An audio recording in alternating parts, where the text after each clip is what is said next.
personality. It's how to be not a writer, but how to be a person. Write like a person. That's what I heard on your class in 2018. And I know that we're all scared to be who we are. We like have that fear about our authenticity. And my question is, how can we exercise or learn that courage to feel and create our own art and don't have that fear of our authenticity? Well, to quote my acting teacher, he would say, don't be an actor on stage, be a poison. And you have no idea how hard that is if you've ever performed in front of people or a camera, that camera eye is coming right at you. It's very hard to be real because what we all want to do is act. The same in writing. The same in everything. Being a poison is the hardest thing there is. Being authentic. I mean, that goes back to Heidegger in his book, Being in Time, to be authentic. And I don't have a formula for that, but I knew at a very early age when I could look at people and see them, and when I would be covering up my own grief and loss and not wanting to admit that my father drank when everybody I knew, all the Jewish families. I mean, in my world, you never heard of a Jewish alcoholic. The Jews would drink the kosher wine at Passover, but that was about it. I think that is the tonic note. Hallelujah. And you're all waiting for ya. Whenever you listen to music, dun, dun, dun, dun, dun, dun, dun. Music ends on the tonic note. The tonic note resolves everything. It makes you feel whole again. And being authentic is like that tonic note. And God knows I'm not authentic all the time. I might be authentic once in a while, and I consider that a minor victory. When I'm writing and acting, that is what we strive for. That's what actors and writers and artists strive for. That if in life we can't be authentic, can you be authentic in your art?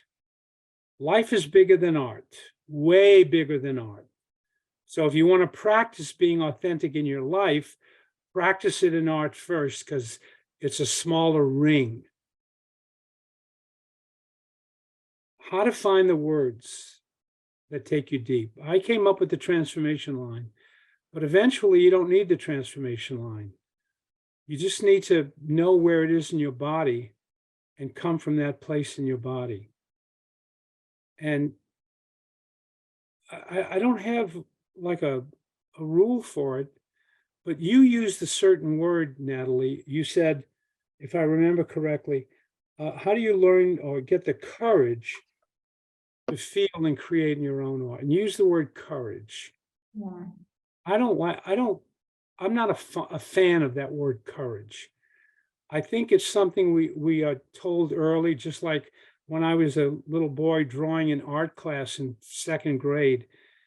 And again, it's one of the red notes in the book where the teacher says, why don't you paint a tree? And I go, that is a tree. And so she keeps wanting me to paint a tree. And I think I'm painting a tree. And so even art teachers, they're trying to mold you. They're trying to make you be something. And so the word courage is what you have to be authentic. But when I think of courage, I think of a guy with a rifle on a battlefield.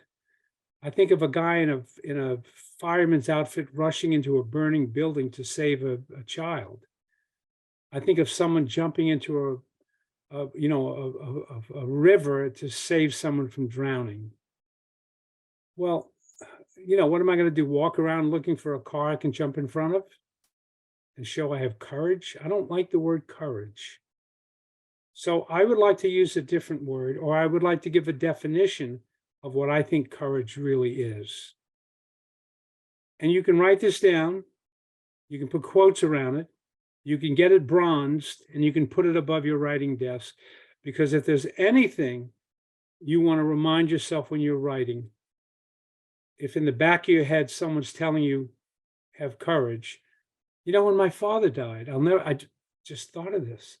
I was in Italy and I got the phone call from the father of the boy I was traveling with. We were, 19. He said, son, I have bad news. I said, what? He said, you're the man in the family now. The man in the family now.